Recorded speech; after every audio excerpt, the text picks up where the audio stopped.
back to my channel, Bake Cuisine.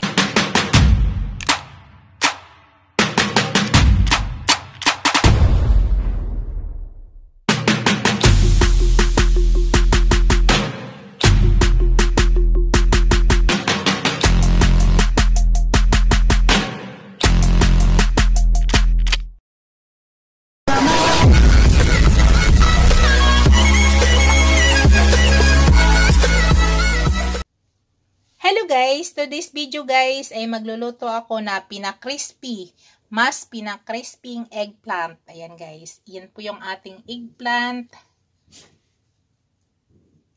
Ipakita ko sa inyo guys yung mga ingredients na aking gagamitin para sa aking pina-crisping eggplant. Yan guys, gagamit ako ng flour, gagamit ako ng ground black pepper, gagamit ako ng turmeric powder, gagamit ako ng garlic powder, gagamit ako ng baking soda, gagamit ako ng salt, egg, at saka crispy fry. Una guys, balatan muna natin tong eggplant natin. Pakita ko sa inyo guys, bago natin lulutuin.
Natin.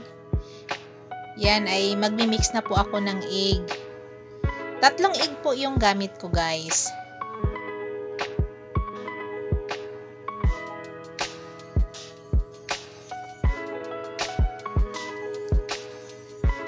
I-mix lang natin ng mabuti.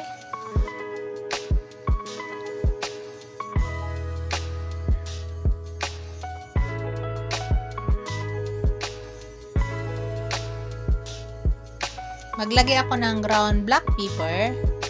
Kami guys, mahilig kami sa paminta. Pero it's up to inyo kung gusto niyo marami o kaunti lang. Sa amin kasi mas gusto ko marami. Mahilig po ako sa paminta. Maglagay ako ng a little bit of asin para magkaroon lang ng lasa ang ating egg. Tapos i-mix natin maigi guys.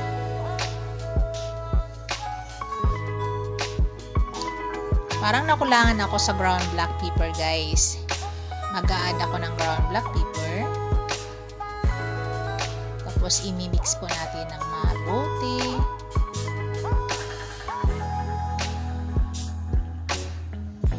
Ngayon guys, after nito ay ayusin na natin yung harina natin. Ayan, maglalagay na ako ng aking flour.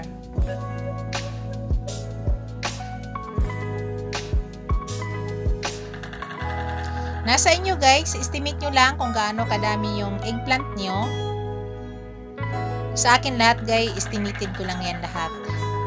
Tamang-tama lang yan para sa aking eggplant nga i-ano ko dyan.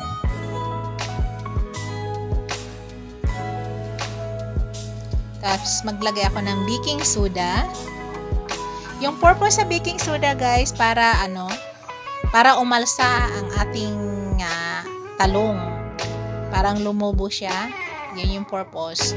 Maglagay ako ng turmeric powder. Alam mo ba guys, napakabango ng turmeric powder na yan. Mahilig ako, magdagdag ulit ako guys ng turmeric powder. Nakulangan ako. Tapos i-mix together lang natin yan guys. Tapos maglagay ako ng garlic powder guys. At saka ilagay ko muna yung ating crispy fry. Yung purpose guys, bakit hinaluan ko siya ng crispy fry para na matwist yung lasa. Kasi ng ating flour ay wala naman talaga yung lasa. At yung crispy fry ay may lasa. So, para lang maano yung lasa, maiba.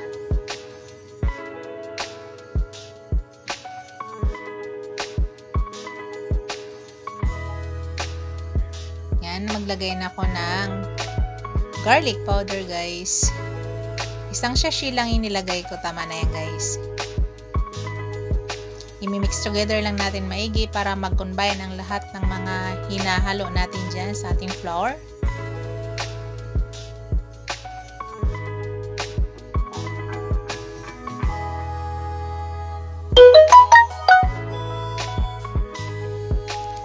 Yan, maglagay ako ng a little bit of asin.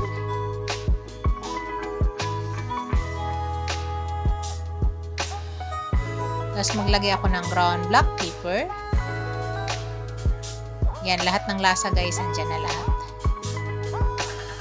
Tapos imimix natin ng mabuti para mag-combine lang lahat ng ating mga hinahalo dyan sa ating flour.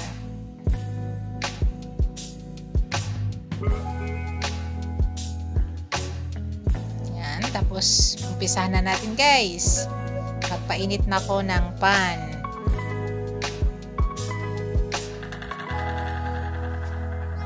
Guys, umpisahan natin pagluto ha. Kailangan i-deep fry natin. Maraming mantika. Nagpainit na pala ako ng pan. Ito, naglalagay na ako ng oil. Deep fry natin guys.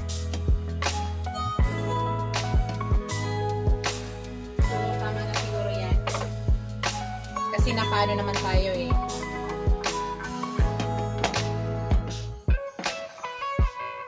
Naka-non-stick tayo guys. Yan guys, unang gawin natin,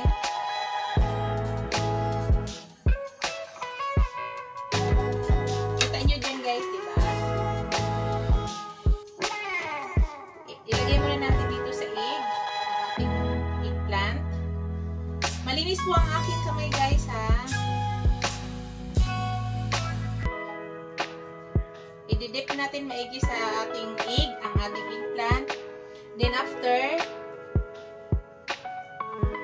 lagyan na natin na, ikokot na natin dito sa ating harina guys. Medium lang yung heat na gamit natin guys. Medium lang. Para hindi mabigla.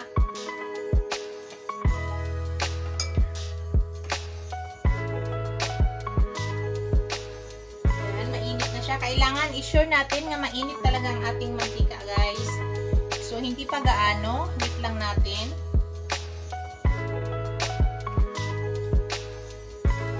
Try nyo to guys. Mas masarap. Masarap siya guys. Promise. Kung magkulang kayo ng egg, pwede kayo magdagdag. So yan, pwede na guys. Yan, ilagay na natin yan.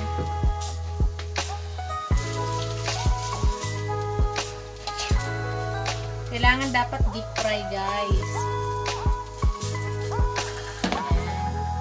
Hindi nga siya masyado deep fry. Dagdagan ko ng oil, guys.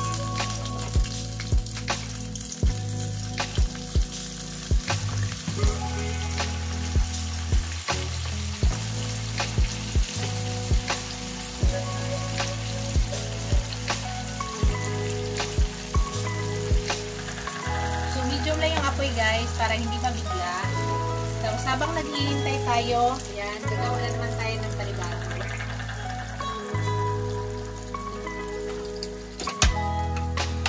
Kita nyo, guys, yan, di ba? Siko nga yung camera ko kung abot pa dyan. Oo, abot. Kita nyo, guys.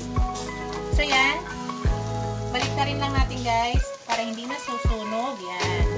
Ikot-ikot lang siya, guys, hanggang crispy. Maging crispy ang ating eggplant. So, habang naghihintay tayo, guys, ay gagawa na naman tayo ng magdidip naman tayo dito. Ilagay natin dito. Ikokot natin lagi sa ating harina.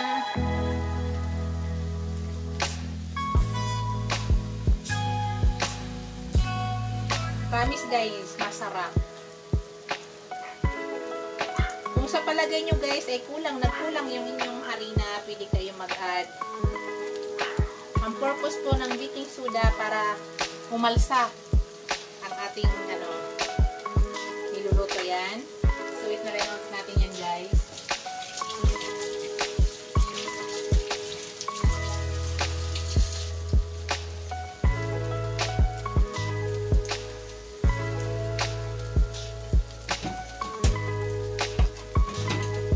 Promise, guys, sarap yan.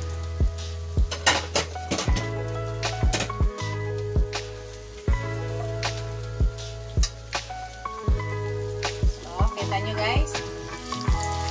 Napaka-crispy na yan, guys. Huwag naman i-overcook, guys, ha. Tama lang siya.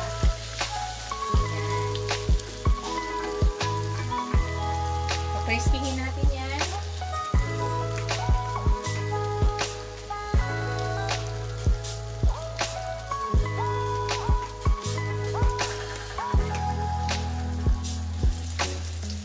Very simple lang, guys. So, natanggal, guys. Kita nyo, guys? Wow. Sarap niya, guys. Promise. Natanggal. Yan. Then after, inimix ulit natin yung guys. Ganyan lang siya, guys. Ulit-ulit lang. Pareha lang ang gawa niyan. Lahat. Hanggang matapos siya, ganyan lang ang proseso niya, guys. Habang naghintay tayo, guys, ay pwede ulit tayo gumawa ng panibago. Dip-ulit natin sa egg.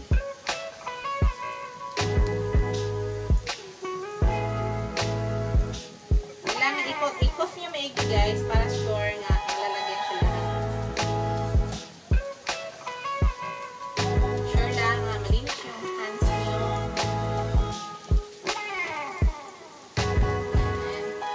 Yan, guys, pwede natin ikotin. Tapos mamaya ikotin na naman natin. Hanggang makuha natin ang gusto nating crispy. Ayan.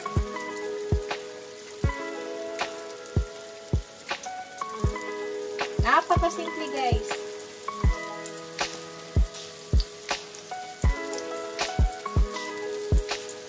Napakadali lutuin.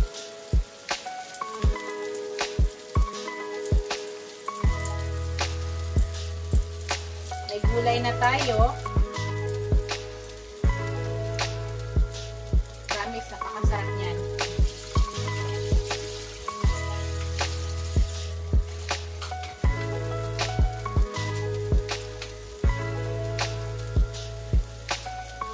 Check natin.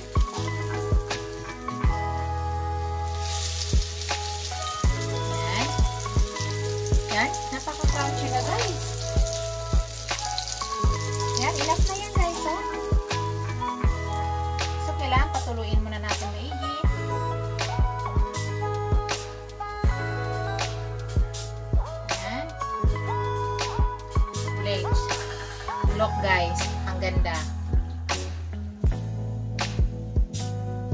super ganda. So, another one ulit guys.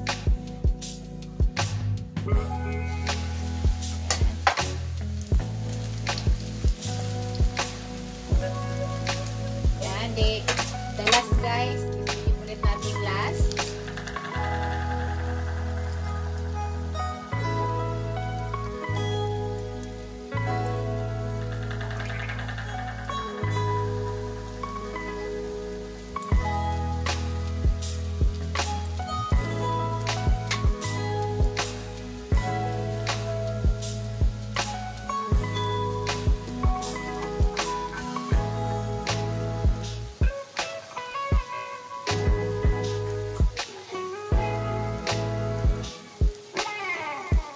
Tapos ikutin lang natin guys.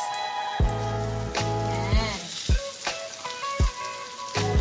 Basta guys, gamit nating apoy ay kailangan medium.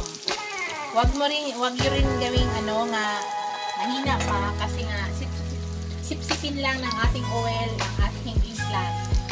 Kaya dapat naka-medium heat siya.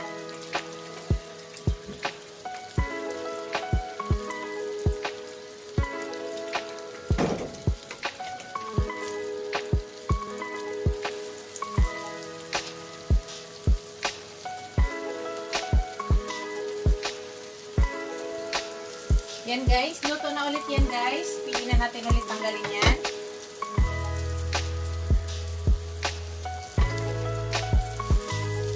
Kita nyo guys? Wow! Nahulog na naman guys. Sarap. So the last guys is ilagay ulit natin last. Medyo pahinaan ko muna kasi hindi ko pala na-dip. I-dip natin ulit sa harina natin.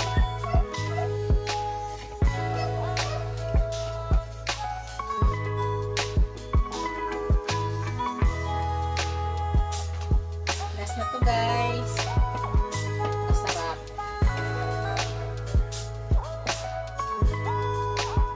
Yan. So ilagay na natin guys. Last na yan.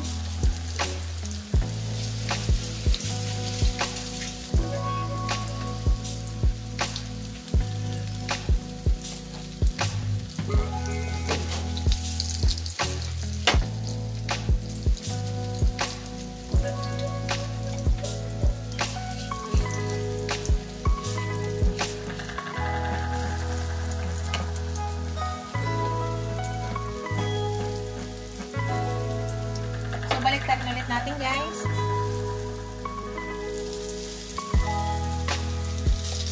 Walang ka-easy guys.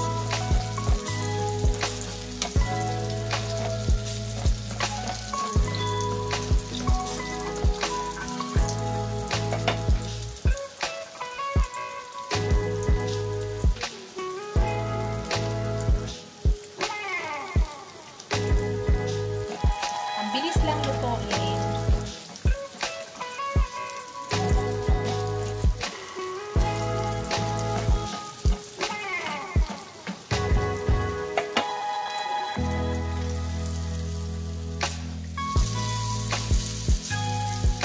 Okay na yan guys, crispy na yan.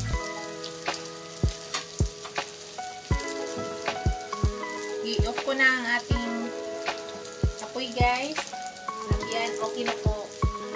Wow, kita nyo guys. Napakasarap. Yan, patuloyin muna natin guys. At finish na tayo. Ganon siya kabilis.